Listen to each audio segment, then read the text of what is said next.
Достың көңілі шарайына сындырып алма абайла. Сындырып алсаң егерде құрастыру оңайма дейді қазақ.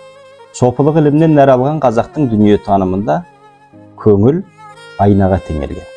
Тассауф ілімінде адамның көңілі, яғни жүрегі, Алланың назары түсетін бір айна іспеттес.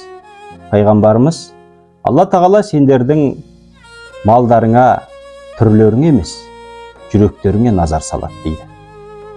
Адам айнаға қараған кезде айнадан бейнесі шағылысқандай, Алла тағала да адамның көңіліне назар салғанда көңіл айнамыздан Алланың есім сипаттары шағылысады.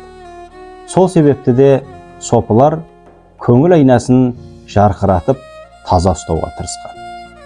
Адамның жүрек көзі ашылып, көңіл айнасы неғұрлым тазаланған сайын, ол көңілде Алла тағаланың да есім сипаттары, яғни нұры соғұрлым арта түспек.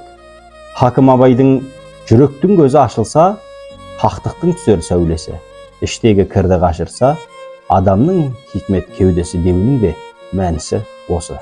Демек, адамның бойындағы ең аяулы жаратылыс ол көңіл екен.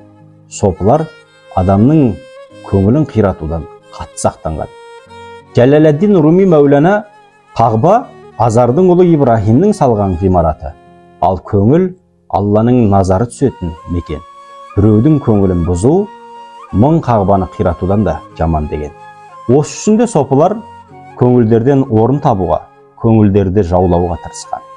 Себебі көңілден орын тапқан жан Алланың да назарына ілікпек.